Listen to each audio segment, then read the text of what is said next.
Entramos ahora en el siglo XIII, un tiempo decisivo en el que la cristiandad alcanza uno de sus momentos más altos y también enfrenta desafíos que moldearán su futuro.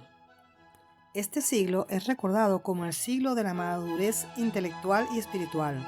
Cuando la fe dialoga con la razón, surgen nuevas formas de vida religiosa y la Iglesia se convierte en un faro que ilumina todos los campos del saber. A medida que avanzamos en este recorrido por los 20 siglos del cristianismo, descubrirá cómo el siglo XIII nacen obras, instituciones y santos que dejarán una huella perdurable en la historia de Europa y en la vida de la Iglesia Universal. Acompáñame hasta el final. Exploraremos juntos los sucesos, los cambios y los protagonistas que hicieron de este siglo un verdadero crisol, donde se forjó gran parte del pensamiento y la espiritualidad cristiana que aún hoy nos acompañan. En el siglo XIII, la Iglesia vive un tiempo de profunda consolidación espiritual e intelectual, pero también un periodo de fuertes tensiones y desafíos. Mientras florecen las grandes universidades, las nuevas órdenes mendicantes y la síntesis luminosa entre fe y razón, este siglo está igualmente marcado por conflictos, reformas necesarias y vías cruzadas que reflejan las complejidades políticas y espirituales de la época.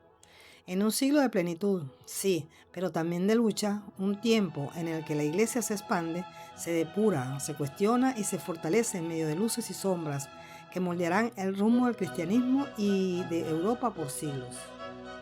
Comenzamos. Número 1. Las órdenes mendicantes. A comienzos del siglo XIII surge una de las transformaciones religiosas más profundas de la Edad Media, las órdenes mendicantes. Los franciscanos y dominicos introdujeron un estilo de vida itinerante, pobre y misionera, centrada en la predicación, el testimonio y la cercanía con la gente. Su misión no era retirarse del mundo, sino evangelizarlo desde dentro, combatiendo la ignorancia religiosa, la herejía y acompañando espiritualmente a las ciudades en crecimiento.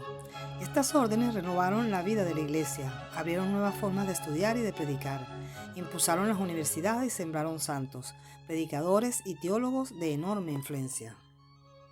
Número 2. La Cuarta Cruzada, entre 1202 y 1204. Nacida con el objetivo de recuperar Tierra Santa, la Cuarta Cruzada terminó desviándose dramáticamente de su propósito. Manipulada por intereses políticos y económicos, los cruzados acabaron saqueando Constantinopla en 1204. Este hecho causó una herida gravísima entre Oriente y Occidente y puso en evidencia las tensiones internas dentro de la cristiandad. Aunque era una época en que las cruzadas estaban profundamente ligadas a la mentalidad religiosa, este episodio mostró cómo lo espiritual puede mezclarse dolorosamente con ambiciones temporales. Número 3. La Quinta Cruzada, entre 1217 y 1221. La Quinta Cruzada buscó conquistar Egipto, entendiendo que era la llave estratégica para recuperar Jerusalén.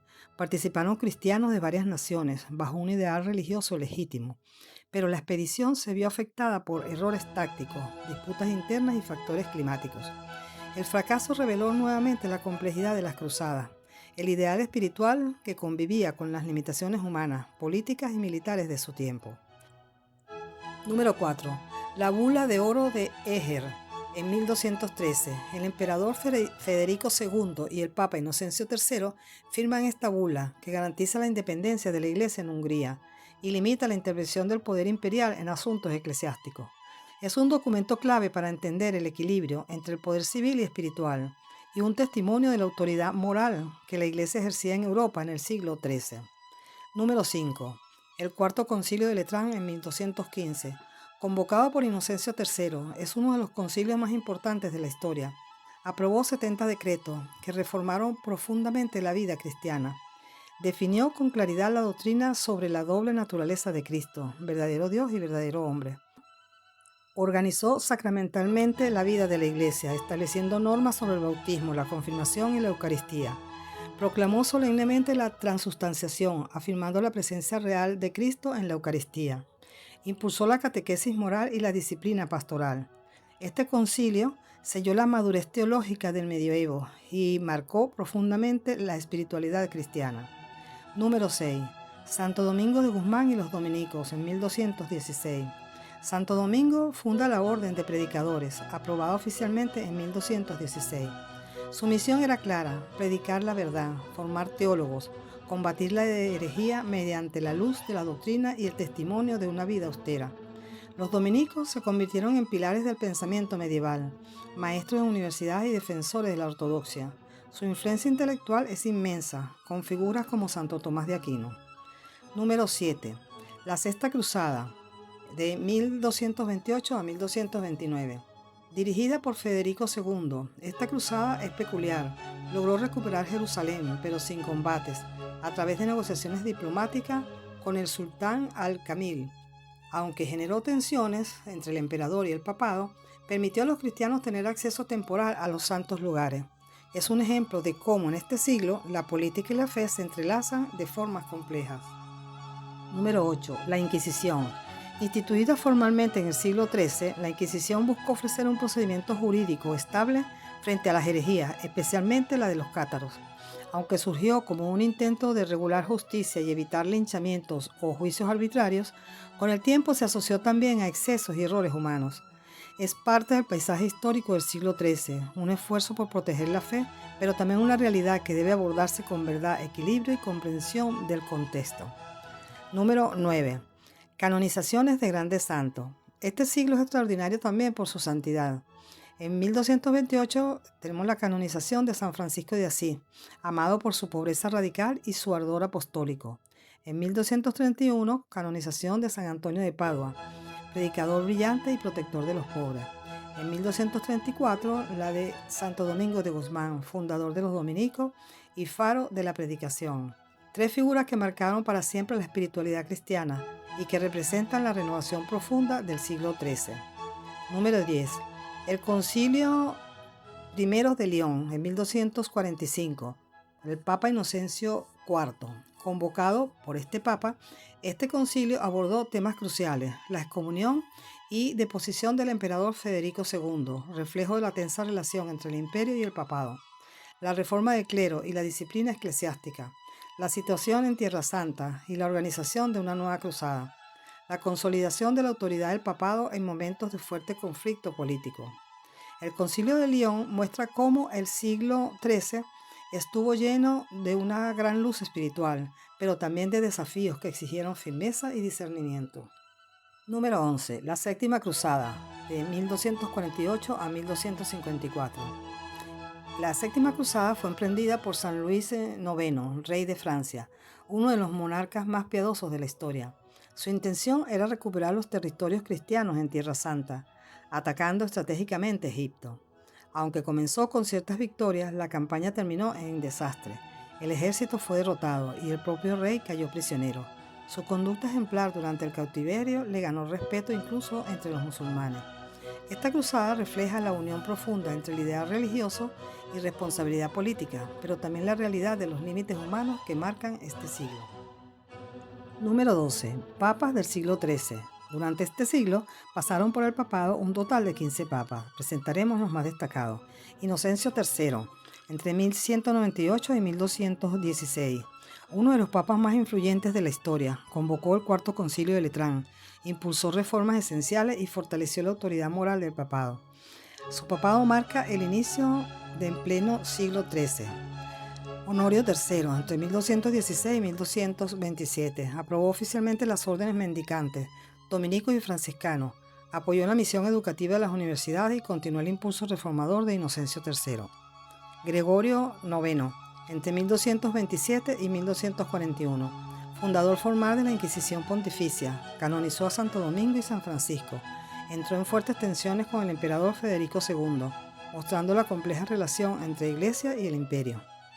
Inocencio IV, entre 1243 y 1254, convocó el primer concilio de León en 1245, excomulgó a Federico II y defendió la independencia de la Iglesia, uno de los papas más destacados en diplomacia y derecho canónico. Bonifacio VIII, entre 1294 y 1303, especializado en derecho canónico. Sus primeras decisiones fueron anular o suspender las decisiones de Celestino V, sustituir el personal y restablecer la curia, así como el restablecimiento de Roma como sede del Papa. Era un hombre capaz, pero intransigente y arrogante, creándose muchos enemigos. Tenía pleito con muchos y abusó de su poder para vengarse. Culmina la centuria con una fuerte afirmación de la autoridad pontificia. Proclamó el primer jubileo en el año 1300, que trajo multitudes a Roma. Es una figura clave para entender el cierre del siglo y las tensiones del siglo XIV. Número 13. Los árabes conquistan Jerusalén en 1245. En este año, las fuerzas musulmanas recuperaron el control total de Jerusalén, que los cristianos habían obtenido temporalmente mediante la Sexta Cruzada. Este hecho selló prácticamente el destino de Tierra Santa ante la decadencia de las cruzadas y generó una profunda tristeza en el mundo cristiano. El ideal de recuperar el Santo Sepulcro siguió vivo, pero cada vez más difícil de realizar. Número 14. Inicio de la Catedral de Colonia en 1248. En este año se coloca la primera piedra de la Catedral de Colonia, una de las obras maestras del gótico europeo. Su diseño elevado con inmensas vidrieras y su ambición arquitectónica reflejan el espíritu del siglo XIII, una fe que busca ascender a Dios a través de la belleza y una cultura que expresa su teología en piedra y luz. Aunque no se completó hasta siglos después, su inicio pertenece al corazón del esplendor medieval. Número 15. Nacimiento de Marco Polo en 1254 y la historia de los tres Reyes Magos. En 1254 nace Marco Polo, el gran viajero veneciano, cuyas expediciones a Oriente ampliaron el horizonte cultural y geográfico de Europa. Sus relatos sobre China, Persia y la India revelaron al Occidente un mundo inimaginable. Durante este siglo también se difundió una tradición fascinante, la historia o leyenda ampliada de los tres Reyes Magos, basada en relatos apócrifos, tradiciones orientales y manuscritos medievales. Muchos monasterios y catedrales comenzaron a representar sus nombres, Melchor, Gaspar y Baltasar, sus viajes y sus reliquias. Esta tradición alimentó la espiritualidad y la imaginación cristiana, vinculando Oriente y Occidente en una relación llena de simbolismo. Número 16. La Octava Cruzada, en 1270. La última cruzada, liderada nuevamente por San Luis IX, ya anciano. Su objetivo era atacar Túnez para facilitar futuras campañas hacia Tierra Santa. Sin embargo, la expedición terminó en fracaso, debido a epidemias y desorganización. El propio rey murió en agosto de 1270, marcando el fin práctico de las cruzadas medievales. Su muerte simboliza también el cierre de una época de idealismo religioso y disputas geopolíticas. Número 17. Santo Tomás de Aquino y la Suma Teológica, en 1265. En torno a este año, Santo Tomás de Aquino comienza a escribir su obra monumental, la Suma Teológica, una síntesis extraordinaria de fe y razón. Es uno de los textos más influyentes de la historia cristiana. Ordena la teología, ilumina la moral, explica la fe con una claridad nunca vista y busca mostrar que la verdad divina y la verdad natural no se contradicen. Es, sin duda, uno de los grandes frutos luminosos de este siglo. Número 18. Muerte de Santo Tomás de Aquino. En 1274, mientras se dirigía al Concilio de León, Santo Tomás muere en la abadía de Fossanova. Su muerte deja un vacío inmenso en el pensamiento cristiano. Posteriormente proclamado doctor de la Iglesia, su teología marcará para siempre el rumbo de la filosofía y la doctrina católica. Número 19. Segundo Concilio de León, en 1274. Convocado por el Papa Gregorio X, trató temas cruciales, un intento serio de reunificación entre Oriente y Occidente, reformas del clero y de la vida religiosa, nuevas orientaciones para organizar cruzadas posteriores, discusiones doctrinales sobre el filioque y la autoridad del Papa. Este concilio refleja el deseo de unidad y reforma en un siglo lleno de desafíos y grandes aspiraciones.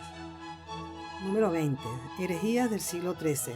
Aunque fue un siglo de gran madurez espiritual, también surgieron movimientos que se alejaron de la fe católica. Cátaros o albigenses negaban los sacramentos, la encarnación y la bondad de la creación.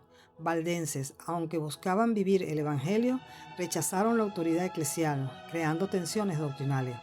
Fraticelli y espirituales extremos, grupos que distorsionaron el ideal de pobreza franciscana. Estas herejías mostraron la necesidad de formación doctrinal y explican en parte el surgimiento de la Inquisición y de las órdenes mendicantes. Número 21.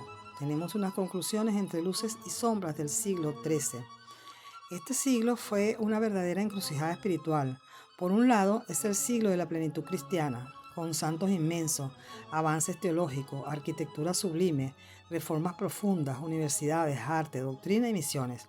Pero también es un siglo marcado por sombras, conflictos políticos, cruzadas desviadas, tensiones entre la Iglesia y el imperio, y movimientos heréticos que desafían la unidad cristiana. En medio de estas luces y sombras, la Iglesia demostró una extraordinaria capacidad de renovarse, purificarse y avanzar, dejando una herencia espiritual, intelectual y cultural que hoy sigue alimentando la cristiandad hasta hoy.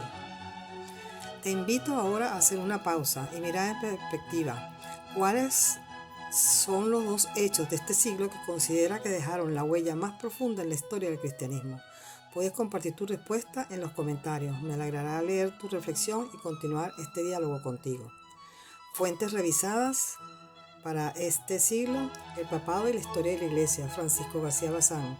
Breviario de Historia de la Iglesia, Monseñor Febres Cordero. Enciclopedia Británica, 2000 años de cristianismo, Hernán J. Pereda. Wikipedia, que no te la cuente, Padre Javier Olivera Rabasi, Historia del cristianismo. Recurso digital fiable en español, Enciclopedia Católica, Así Prensa.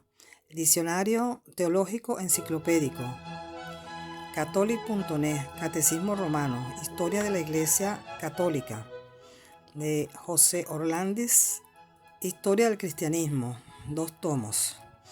Editorial Sal Terrae, Las Cruzadas. Editorial Labor, de Hans Eberhard Mayer. La cristiandad medieval, de Banton, siglo XXI. El pensamiento cristiano en la Edad Media, Etienne Gilson. Editorial Gredos. Compendio del Vaticano II, documentos completos, editorial Bach. Diccionario de Historia de la Iglesia, Román Gutiérrez, Ediciones Paulina. Suscríbete a nuestro canal de YouTube, Unidas en la Fe, para no perderte los próximos capítulos de esta serie y descubre cómo el cristianismo fue modelando la historia siglo tras siglo. No te olvides darle me gusta, compartir y comentar. Hasta un nuevo siglo, si Dios quiere.